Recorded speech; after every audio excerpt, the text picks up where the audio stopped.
All right, let's bring in Jamil Jaffer. Jamil Jaffer is founder and executive director of the National Security Institute and former associate White House counsel under President George W. Bush. All right, Jamil, first of all, what sanctions are ready to go but are just not being enforced? And why are Russia and China blocking those sanctions from being enforced? Well, you know, Arthel, one of the challenges in the space with North Korea is that we've long had a number of sanctions, economic sanctions, sanctions on the leadership, sanctions on their core inner circle, and on their companies that effectuate a lot of their nuclear technology and their defense capabilities. The problem is that a lot of our folks, both abroad and companies here in the United States that operate in the United States, are not effectively carrying those out. So the U.S. relies on our allies and some of our adversaries to enforce those sanctions. Those aren't happening. In addition, we've tried to impose new sanctions on them just a couple of weeks ago at the UN, and both China and Russia vetoed those sanctions at the UN Security Council. So a problem both on enforcement and putting in new sanctions.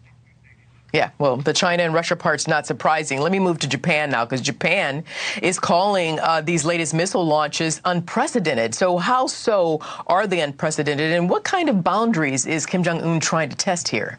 Well, I think one of the challenges in this space when it comes to the sanctions, to the tests themselves, is that they're testing now both the long and short-range ballistic missiles. In this case, they tested these short-range missiles, ones that can clearly reach Japan, but they were testing them very close to where the U.S. and South Korea were conducting these exercises with the USS Ronald Reagan. So I think that's part of what's unprecedented about this. In addition, just 2 weeks ago, they tested a long-range ballistic nuclear-capable missile, the Hwasong-17, which can reach most of the United States. So again, very troubling.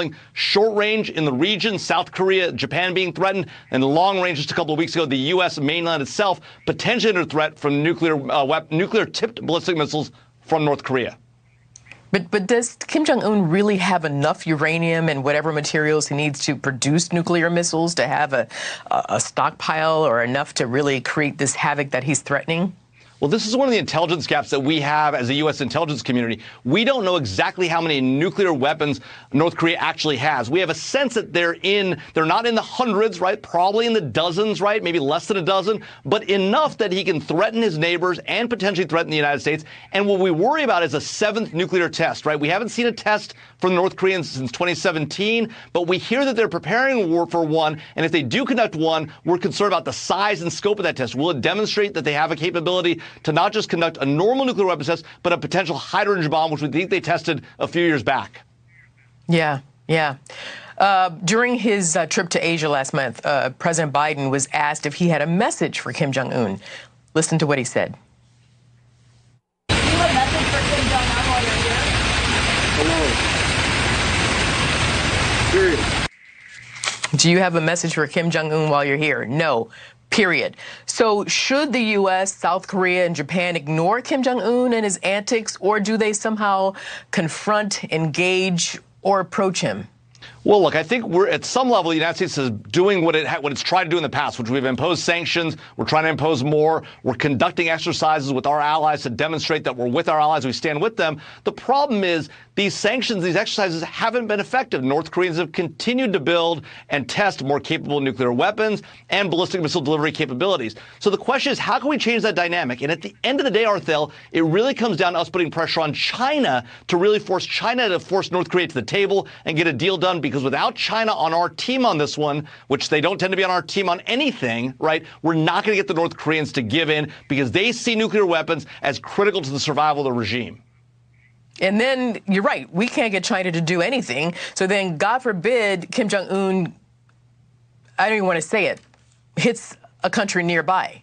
And then what happens? No, that's exactly right. And we've got to hold the Chinese accountable. We've got to make clear to the Chinese that when North Korea behaves badly, we hold them responsible and that we expect them to be part of the solution. Right now, vetoing sanctions is not helping solve the problem. We need to get China to do more, and that means putting more pressure on China and the Chinese government and all of the stuff they export to us, all those economics that benefit both us and them. We got to put pressure on China and say, China, you need to be a part of the solution, not part of the problem when it comes to North Korea. So really quickly, at what point, though, does some of the onus fall on consumers? Because we just buy stuff, it's made in China, we just keep buying. All of us, we buy. Maybe it's going to call for us to do some sort of a pullback or boycott. I don't know. You're Maybe that's exactly right, radical. Arthel. It does fall on the American consumer, and it falls on us because, look, it's not just North Korea and nuclear weapons. It's Chinese bad behavior in Hong Kong, threatening Taiwan, and interning over 1 million Muslim Uyghurs in essentially modern-day prison camps. And so this is a real problem. The American consumer needs to take action. We should do it against. We should focus on not buying all these goods that the Chinese sell into the United States, and make it clear that we won't accept this as a nation and as a consuming public. Jamil Jaffer, we leave it there. It's always a pleasure to speak with you. Take care, Jamil. See you soon. Thanks, Arthel.